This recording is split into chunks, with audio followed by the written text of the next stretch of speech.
Good morning friends. આપણે માનવ શરીર વિશે વાત કરી રહ્યા છીએ.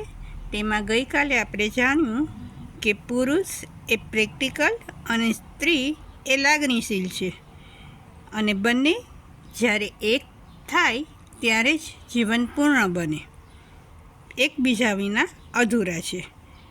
હવે એ અધૂરા શા માટે એને જાણીએ. કારણ કે સૃષ્ટિની આ રચનામાં જે શરીરની અંદર મુખ્ય તત્વ કાર્ય કરે છે તે છે જીવતત્વ. એ જીવતત્વની સાયન્સ એનર્જી બતાવે છે. હવે જીવ લઈએ કે એનર્જી લઈએ, બંને એક જ છે. એ બે પ્રકારની છે. સમજજો, એ જે એનર્જી છે, શરીરની અંદર રહેલું જીવતત્વ છે, એ એનર્જી છે, એ બે પ્રકારની છે. એક છે મસ્ક્યુલિન એનર્જી અને એક છે ફેમિનાઇન એનર્જી. મસ્ક્યુલિન એનર્જી મતલબ પ્રેક્ટિકલિટી અને ફેમિનાઇન મતલબ લાગણી પ્રધાન. એ બે એનર્જીને મેઇન સમજજો પ્રથમ તો, પછી જ આ બંને કઈ રીતે અધૂરા છે એ ખ્યાલ આવશે.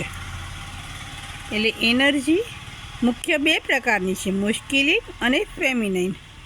પુરુષ શરીરમાં મસ્ક્યુલિન એનર્જી વધારે માત્રામાં હોય છે, જ્યારે ફેમિનાઇન એનર્જી હોય તે દબાયેલી હોય છે, સુષુપ્ત અવસ્થામાં પડેલી હોય છે, પણ જરૂરિયાતના સમયે તે પણ સરફેસ પર આવી શકે છે, આવી જાય છે. જ્યારે સ્ત્રીના શરીરમાં ફેમિનાઇન એનર્જી વધારે હોય છે અને મસ્ક્યુલિન એનર્જી દબાયેલી હોય છે, સુષુપ્ત અવસ્થામાં પડેલી હોય છે.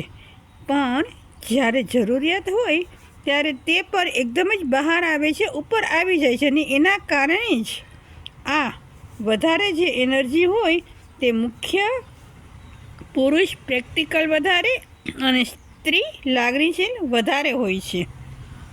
એટલે અહીંયા સુધી અત્યારે આજે આપણે ક્લિયર કર્યું. હવે વધુ આગળ નેક્સ્ટ વિડીયોમાં જોઈશું. Thank you.